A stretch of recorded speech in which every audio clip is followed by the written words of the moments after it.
ahora con las comunas. El tema de las milicias, pues, es un tema fundamental para la defensa de la nación. Que viva, porque eso es prácticamente imposible ante las asimetrías globales que existen desde el punto de vista militar, que nosotros solos, los militares, asumamos el tema de la guerra, o mejor dicho, de la defensa de la nación. Y por eso el presidente Chávez tuvo la visión, como siempre, visionario, de construir un nuevo modelo militar, una nueva concepción estratégica para la defensa integral, no militar solamente, integral de la nación.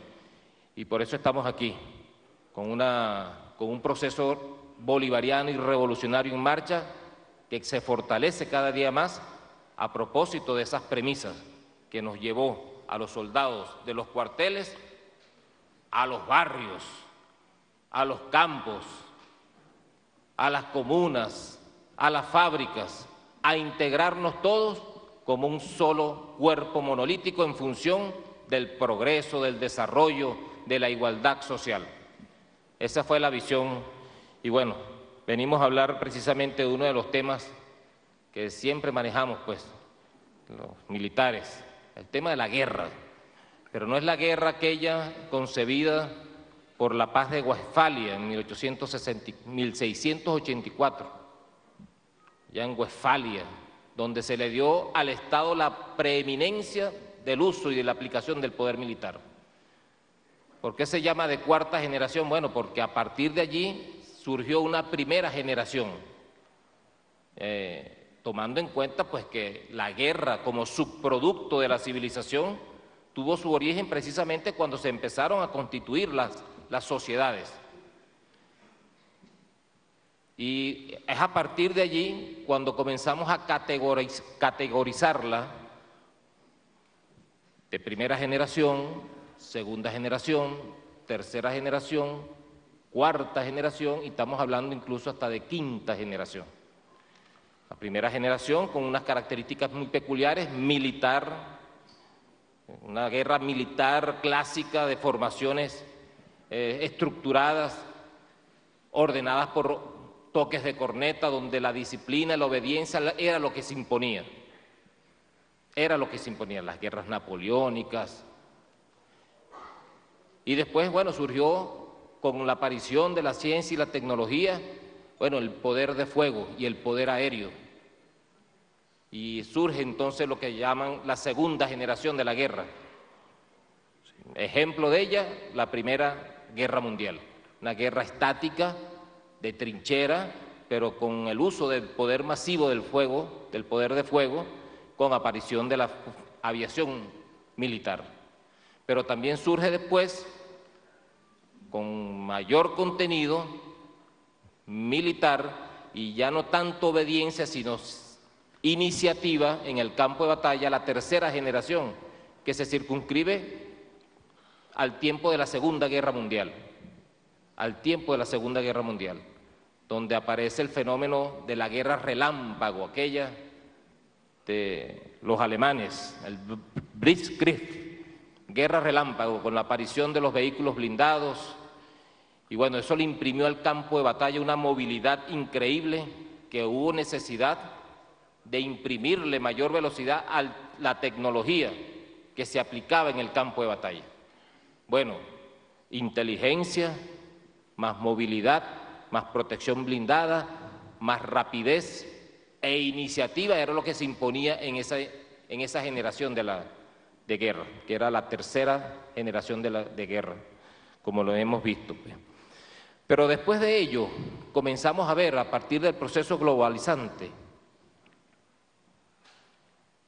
una nueva generación, que es la generación que hemos llamado de cuarta, que significa precisamente, bueno, la desconfiguración, el desdibujamiento del Estado-Nación, donde ya aquellos conceptos clásicos, clausewitzianos, de la continuación de la guerra, de la política por otros medios, o de la confrontación de Estados y Estados de forma violenta, comenzaron a apartarse y empezaron a darle paso a una nueva generación donde el Estado-Nación se desconfigura, se desnaturaliza y entran a jugar aspectos no estatales contra las Fuerzas Armadas del Estado. Es decir, es cuando se comienza a hablar entonces de guerra asimétrica, ese concepto que hemos venido también asomando, el concepto de la guerra asimétrica que la asomó en la misma doctrina norteamericana. ¿Bajo qué figuras? Bajo la figura de los conflictos de baja intensidad, bajo la figura de la campaña psicológica, bajo la figura del combate contra la moral.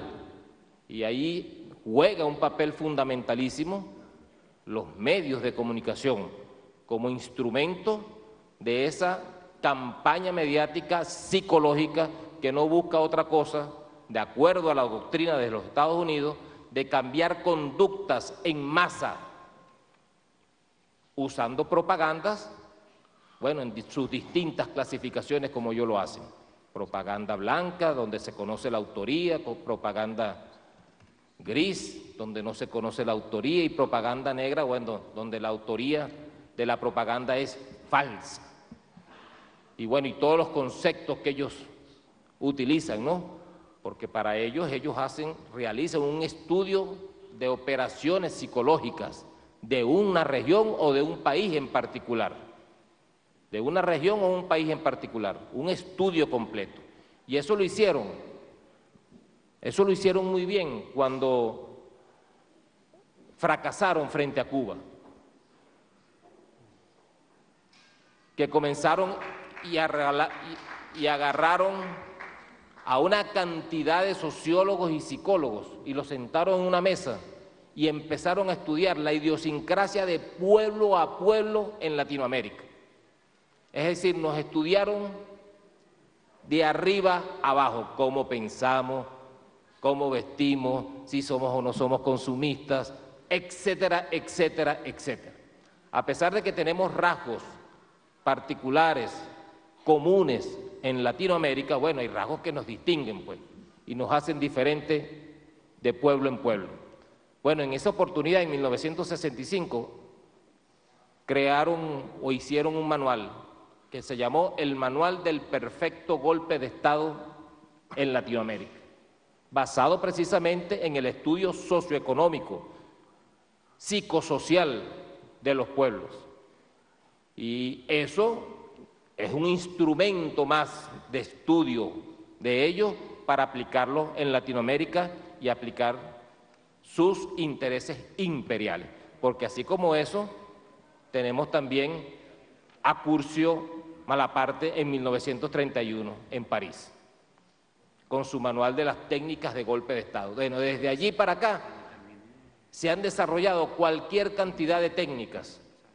El derecho de proteger, que surgió de la guerra preventiva, de la doctrina de la guerra preventiva después del derrumbe de las Torres Gemelas, el manual del perfecto golpe de Estado, el manual de Gene Sharp del golpe suave, de la dictadura a la democracia.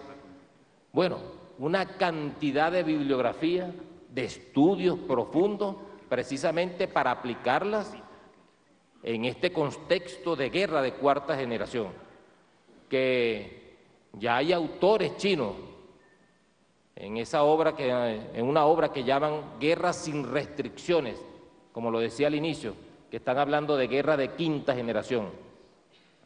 Guerra de quinta generación porque ya combina lo de la cuarta, pero ya con mayor niveles de maldad.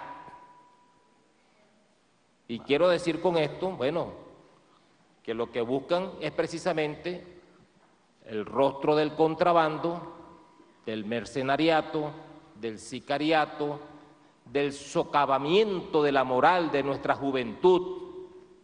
Fíjense el problema que nosotros tenemos en frontera con el paramilitarismo.